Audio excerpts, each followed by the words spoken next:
Hallo, ich habe diesen Hexagon Cardigan für meine Tochter gemacht. Das ist etwa Größe 110. Sieht gerade etwas größer aus in dem Video. Die Länge hier sind etwa 37 cm ungefähr. Und es geht jetzt hier insbesondere um diesen Teil. Den kannst du so groß machen, wie du möchtest. Auch für Erwachsenengröße, also je nachdem, wie groß der werden soll oder wie groß die Jacke werden soll, kannst du das hier anpassen. Na dann, ich habe hier aber extra noch einen Rand dran gehäkelt und unten noch das etwas verlängert. Aber du könntest jetzt auch wirklich zwei ganz große machen und dann hättest du auch einen Cardigan für Erwachsene. Ich habe hier noch Bündchen mit dran gehäkelt. Und ja, wie ich das Ganze gemacht habe, zeige ich dir jetzt. So, und das ist das Garn, das ich verwenden werde. Ich habe hier die Wolle von Naco, unbezahlte Werbung. Die ist relativ dünn, hat eine Lauflänge von 360 Metern auf 100 Gramm. Ist hier angegeben mit einer Häkelnadel Nummer 2. Ich werde eine Dreiernadel verwenden.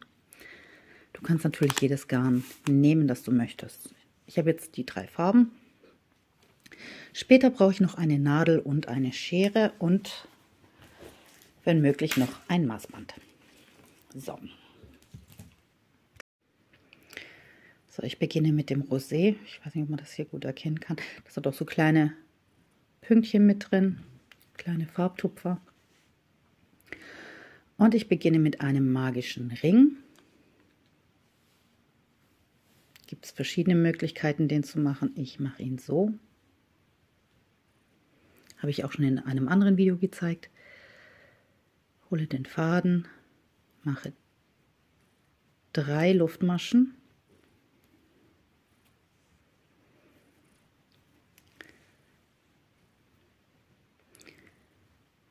Und 2 weitere Stäbchen. Also Stäbchen, Faden rum, einstechen, Faden holen. Ich habe 3 Schlaufen. Hole den Faden, ziehen durch 2 Schlaufen, hole den Faden nochmal und nochmal durch 2 Schlaufen. Nochmal Faden rum, einstechen, Faden durchziehen, 3 Schlaufen, Faden durch 2 Schlaufen ziehen, nochmal holen und nochmal durchziehen. Jetzt kommen 2 Luftmaschen und wieder 3 Stäbchen. Das ist auch das ganze Muster, also ich wechsle immer ab. 3 Stäbchen, 2 Luftmaschen.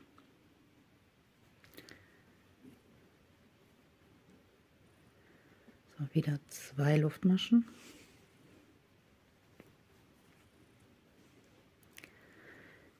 3 Stäbchen.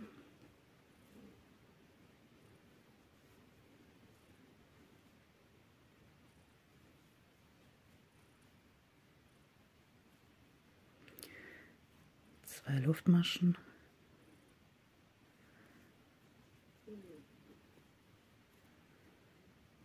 Drei Stäbchen.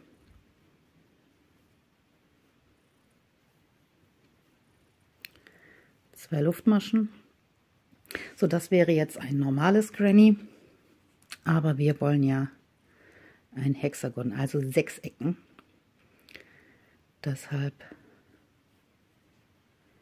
noch 2 Mal 3 Stäbchen, 2 Luftmaschen.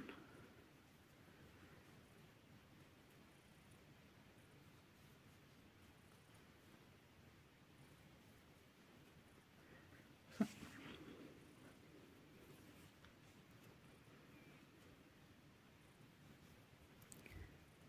Und noch 2 Luftmaschen. Ich gehe jetzt hier in die Lücke zwischen den ersten beiden Stäbchen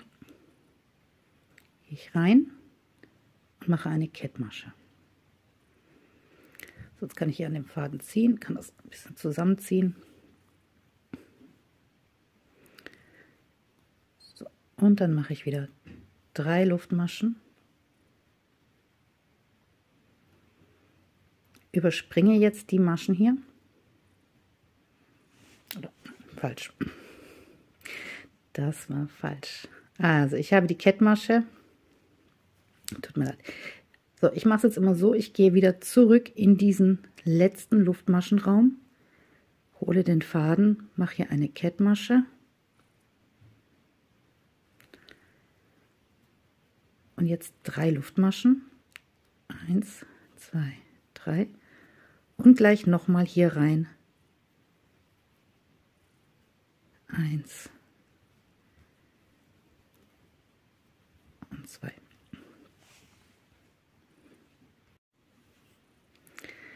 So, jetzt überspringe ich und gehe in den nächsten Luftmaschenraum. Also die 3 festen Maschen werden übersprungen.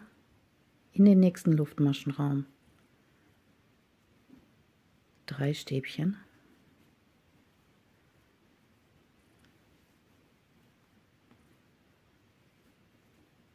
Zwei Luftmaschen und hier rein jetzt gleich wieder 3 Stäbchen.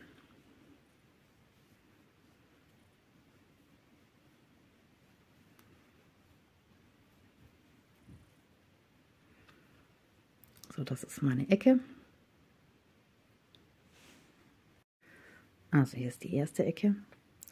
Dann überspringe ich wieder die 3 Luftmaschen, die 3 Stäbchen und mache hier wieder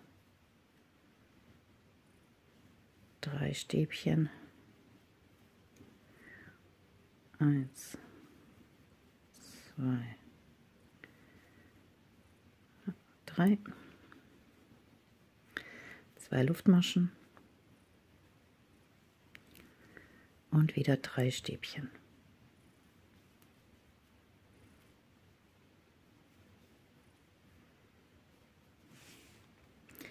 Also in jede Ecke kommen jetzt 3 Luftmaschen, 3 Stäbchen, 2 Luftmaschen, 3 Stäbchen.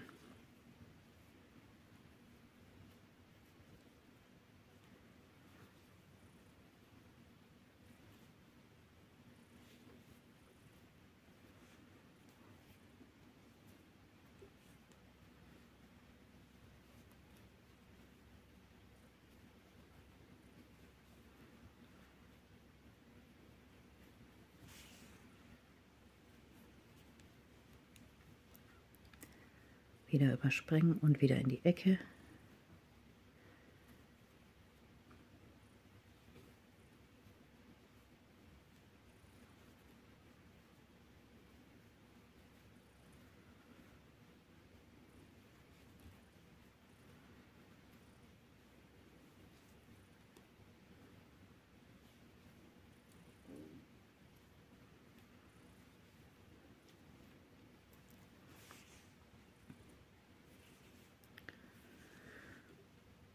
Und nochmal.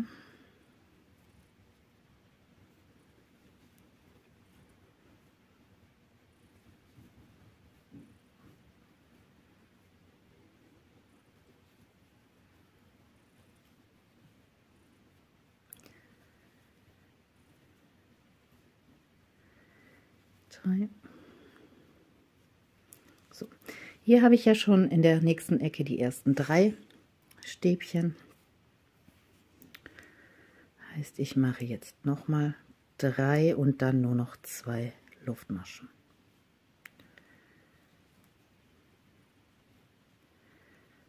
So. Ich schließe wieder mit einer Kettmasche. Gehe wieder zurück in den letzten Luftmaschenraum, mache eine Kettmasche und 3 Stäbchen. Kannst jetzt auch direkt weitermachen und dann später hier noch die 2 Stäbchen machen. Das bleibt dir überlassen. So, wir haben unsere 6 Ecken und zwischen den Ecken immer noch so ein Übergang. Da springe ich jetzt auch direkt rein. Also diese Runde mache ich jetzt nur die 3 Luftmaschen, wie gesagt, und mache hier später dann noch 2 Stäbchen mit rein. Wie du das machst, ist egal. So, ich springe jetzt in den nächsten freien Raum hier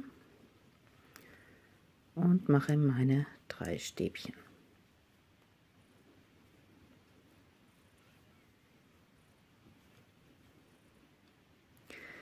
Dann bin ich wieder an der Ecke. In den mache ich jetzt wieder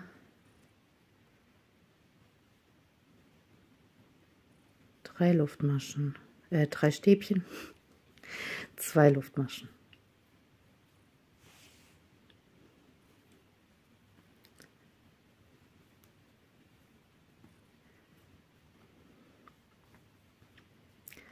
So, und das war jetzt eigentlich auch schon das ganze Muster.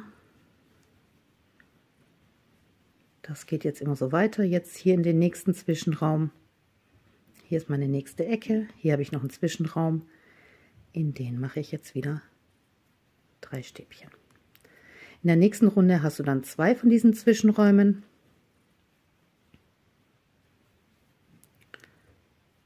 Nämlich einmal hier und dann einmal hier. Und so geht das dann immer weiter. Und dann hier, wie gesagt, darauf achten am Ende der Reihe, wenn du hier nur 3 Luftmaschen gemacht hast, dass du hier nochmal 2 Stäbchen machst.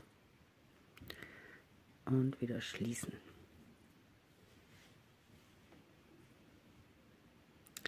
So, wie gesagt, ich bin jetzt hier direkt in dem nächsten Raum. Da mache ich jetzt 3 Luftmaschen, also das ist immer der Beginn der Reihe. 3 Luftmaschen. Und 2 weitere Stäbchen. Springe wieder in den nächsten Raum. Mache hier auch nur 3 und in der Ecke, wie gesagt, dann immer verdoppeln. Du kannst dir das auch mit einem Maschenmarkierer markieren, damit du immer erkennst, wo die 6 Ecken sind. Hier nochmal anziehen.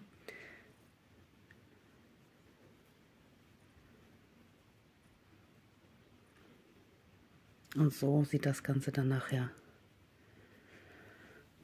aus. Hier ein Arm. Hier kommt dann der Arm hin und hier die Vorderseite.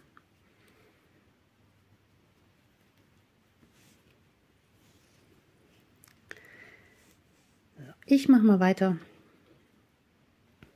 Wie gesagt, in dem gleichen Muster, da ändert sich jetzt auch nichts dran. Es ist einfach nur so, dass dann hier immer mehr von diesen Zwischenräumen entstehen. In der nächsten Runde sind es dann 3 und so weiter. So, ich habe jetzt 5 Runden gehäkelt und mache jetzt meinen Farbwechsel. Dafür mache ich wieder meine Kettmasche. Nehme einfach mein nächstes Garn.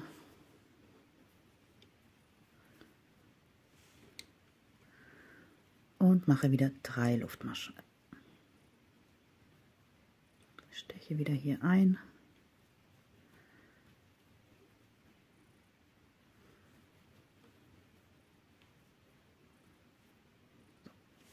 Und dann mache ich mit der zweiten Farbe weiter.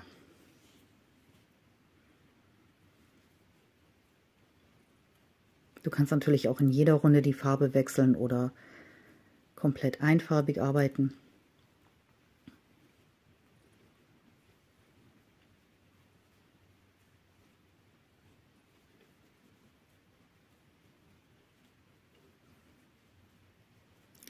Ich arbeite jetzt nochmal 5 Runden mit dem weißen Garn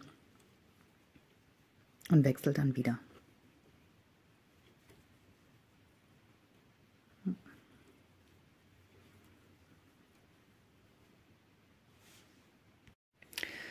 So sieht das jetzt aus. Insgesamt 15 Runden habe ich jetzt gehäkelt.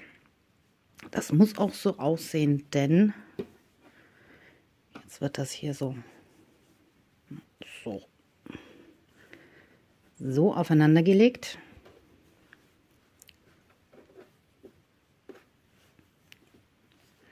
So, das ist die eine Seite, das ist der Ärmel und die Vorderseite der Jacke. Und ja, die Unterseite ist ja schon zusammen und ich nähe jetzt hier oben den oberen Teil einfach zusammen. Dafür gehe ich hier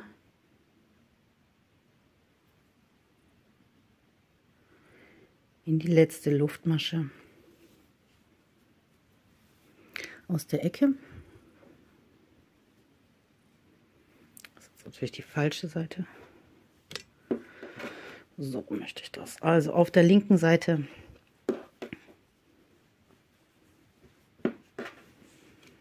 auf die linke Seite wenden und dann hier oben in der letzten Luftmasche beginnen.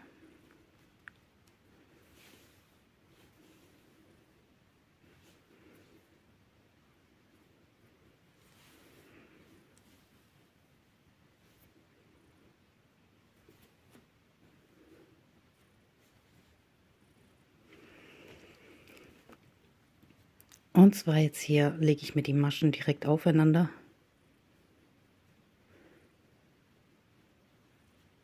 Immer diese Stäbchenmaschen. Und ich mache so, dass ich jetzt durch alle Maschenglieder durchgehe. Du kannst natürlich auch gerne nur ins Innere oder ins Äußere nähen. Und immer darauf achten, dass wirklich auch die Maschen richtig gegenüber liegen.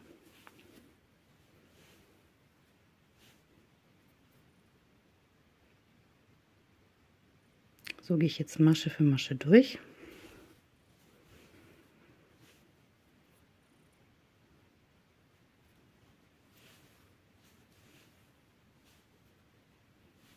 Und verschließe damit die ganze Oberseite. So, und dann kann ich auch diesen Faden hier vernähen. Der ist jetzt etwas länger.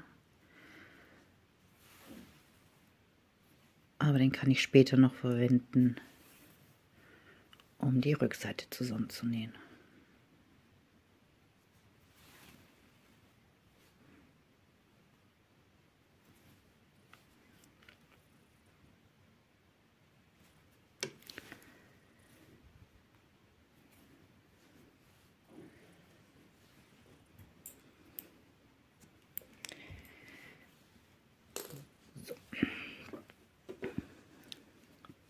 Das ist fertig. Mir ist der Ärmel jetzt noch etwas zu kurz. Ich wende mal wieder auf die rechte Seite.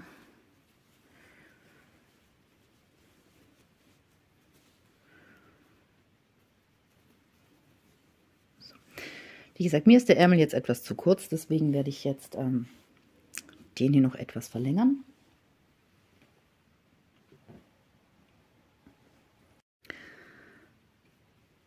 Das ist jetzt die Oberseite. Ich fange hier unten an, in einem Luftmaschenraum oder beziehungsweise in diesem Raum zwischen den Stäbchen und mache genauso weiter, indem ich wieder meine 3 Stäbchen pro Raum hier arbeite.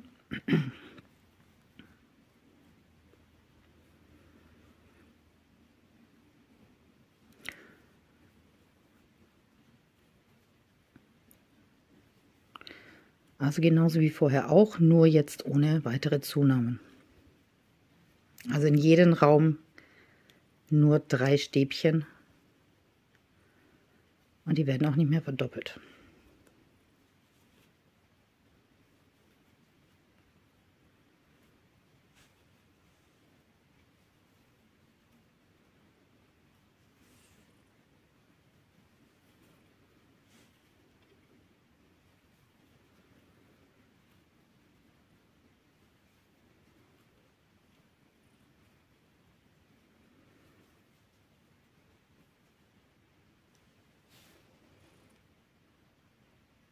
Davon mache ich jetzt 4 Runden und wechsle dann nochmal die Farbe. Mache weitere 5 Runden, so dass ich auf meine gewünschte Länge komme. Du musst natürlich schauen, wie viele Runden es dann bei dir sind.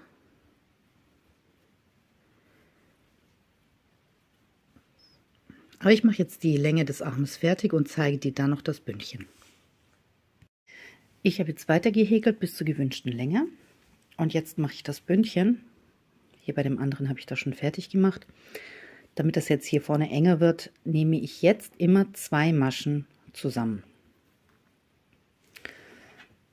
Das heißt, also ich verenge das Ganze jetzt hier erstmal. Ich mache mir eine Luftmasche und mache jetzt mit festen Maschen weiter. Immer 2 zusammen. Also ich steche hier ein, hole den Faden, ziehe ihn durch, gehe in die nächste Masche, hole den Faden, ziehe ihn durch und gehe dann durch alle 3 Schlaufen.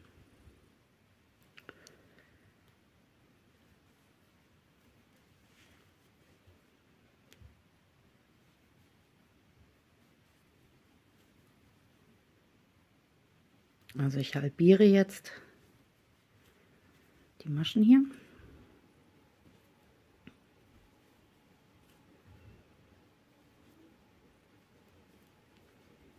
Einmal komplett rum. So, meine letzten 3 Schlaufen und da ziehe ich jetzt den neuen Faden durch. 1, 2, 3 Luftmaschen. Und jetzt mache ich weiter mit Stäbchen eine Runde in jede Masche.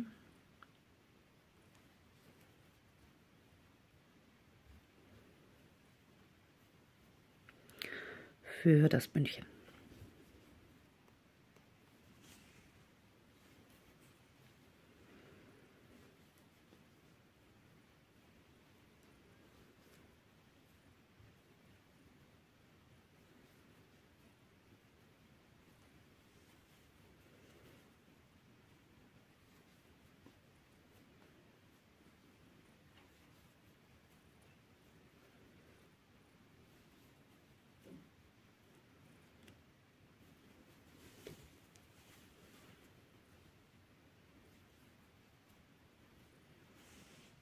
Und ich arbeite jetzt einfach in Spiralrunden weiter und mache dabei die Reliefmaschen.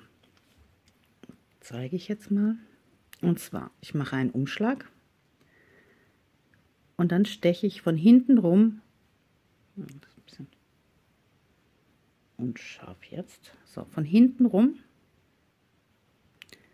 um die Masche.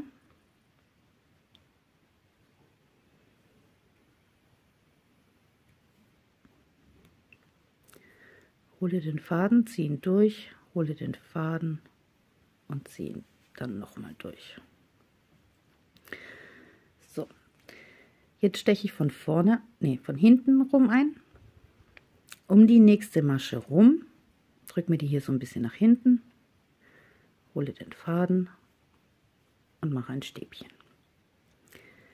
Hole wieder den Faden, jetzt gehe ich wieder von vorne hinten rum um die Masche und mache ein Stäbchen. Jetzt wieder umgekehrt. Jetzt gehe ich wieder von vorne nach hinten rum.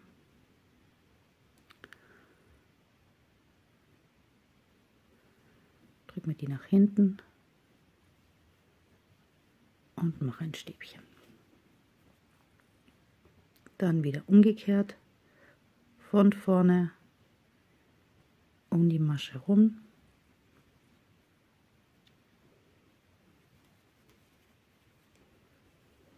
Und jetzt wieder von hinten rum einstechen um die Masche rum. Und das immer so abwechselnd.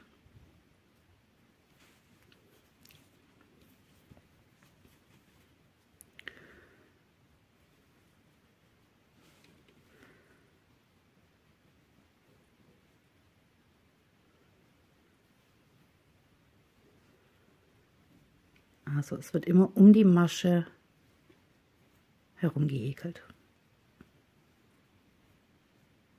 Und das immer abwechselnd.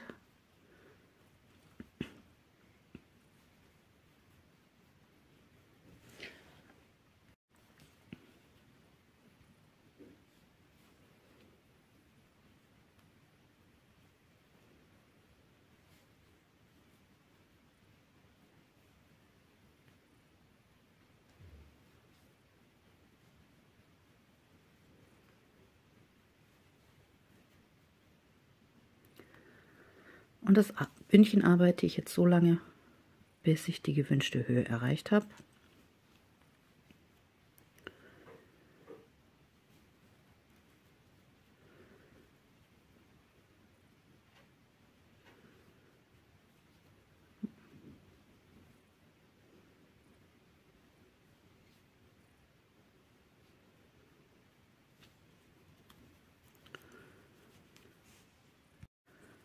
Und wie gesagt, ich beende die Runde hier nicht, sondern arbeite einfach in Spiralrunden weiter.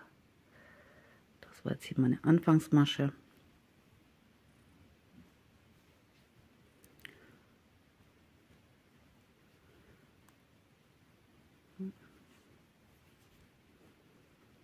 Und ich bin jetzt in der zweiten Reihe, da mache ich das genauso. Also alle Maschen, die ich von hinten rum eingestochen habe, mache ich jetzt auch so. Hier von vorne.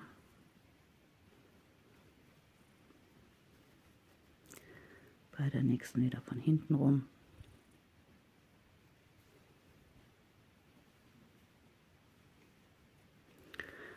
Und so ergibt sich dann dieses Bündchenmuster.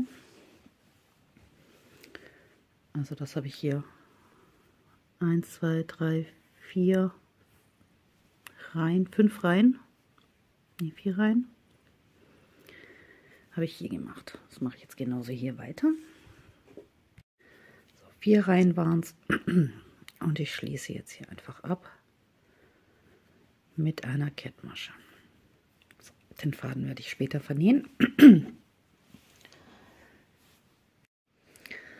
Und dann ist dieser Teil auch fertig. So, weil aber das jetzt am Rücken nicht passt, muss ich hier noch ein paar zusätzliche Reihen machen. Hier habe ich sie schon. Und die mache ich jetzt auch hier noch dran.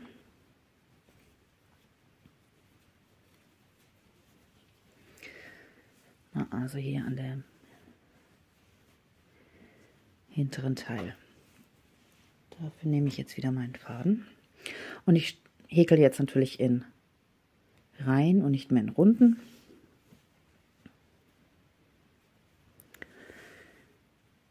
Fange hier unten an, in der letzten Luftmasche, aus der letzten Ecke hier. Mache ich hier 3 Luftmaschen. Und in diese gleiche Lücke hier nochmal 2 Stäbchen.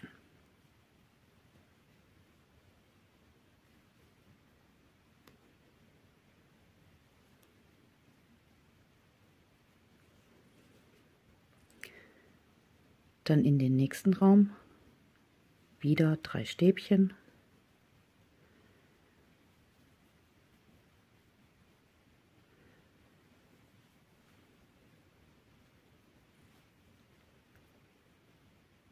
Die nächsten 3 Stäbchen wieder überspringen und dann hier in den nächsten Raum dann wieder 3 Stäbchen. Also wie vorhin auch.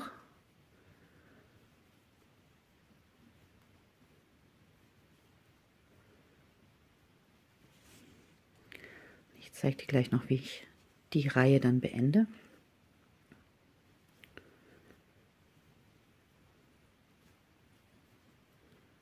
Und da müsstest du dann auch noch mal ausmessen, wie viel da fehlt. Hier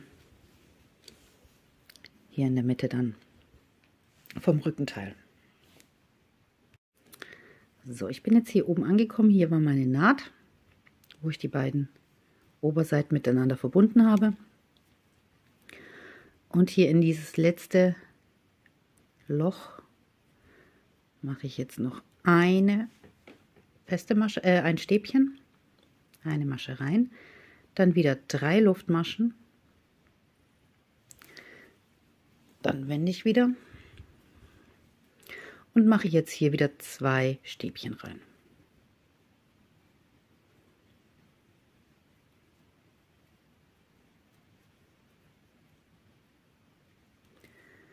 Und dann geht es weiter. Also nach dem Wenden immer in die erste Lücke nur 2 Stäbchen. Ansonsten immer 3. Das mache ich jetzt hier auch noch mal. 1, 2, 3, 4, 5, 6, 7 Reihen lang. Ich habe die beiden Teile jetzt fertig, die Rückenteile. Vorhin hatte ich ja hier zusammengenäht. Jetzt zeige ich dir noch eine andere Möglichkeit, wie man die beiden Seiten jetzt zusammenbekommt. Und zwar kann man die auch zusammen häkeln. Dazu lege ich mir die jetzt hier aufeinander. Ich hatte hier noch eine Luftmasche zum Wenden. Und ich steche jetzt einfach auf der anderen Seite ein, hole mir den Faden und mache eine feste Masche. Dann durch die nächsten 2 Maschen. Ich weiß nicht, warum das heute so unscharf ist.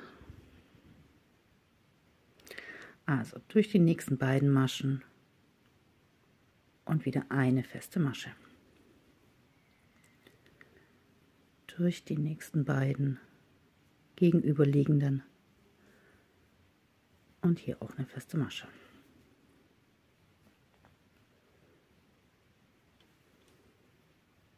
Du könntest hier auch Kettmaschen machen,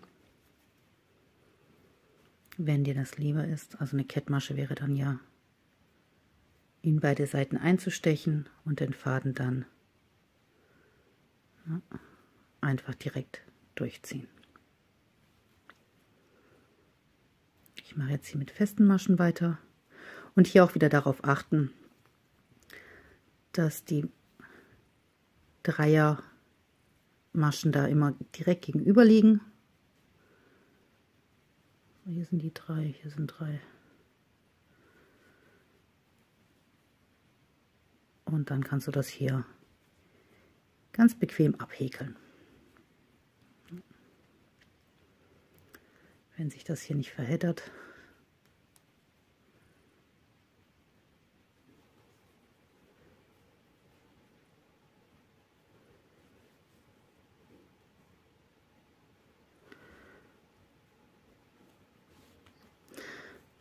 So sieht das dann auf der Innenseite aus. Und so dann auf der Außenseite. So, ich mache jetzt weiter bis hier oben hin. Und dann geht es hier weiter. So, jetzt fehlt natürlich vorne auch noch ein Teil. Und den werde ich jetzt auch noch dran häkeln. Allerdings nicht bis ganz nach oben, sondern hier noch bis hier oben hin. Das ist genau das gleiche, was ich hier hinten auch schon gemacht habe. Also diese extra Reihen hier. Und wenn ich das fertig habe, geht es weiter. So, die Vorderseiten sind auch fertig. Und ich werde das Ganze jetzt hier noch ein bisschen verlängern, weil mir das Jäckchen etwas zu kurz ist. Und ich mache einfach mit dem Faden weiter, den ich hier unten schon habe. Mache wieder 3 Luftmaschen und auch wie eben in die erste Lücke dann 2 weitere Stäbchen und dann hier einfach weiter. Im gleichen Muster wieder.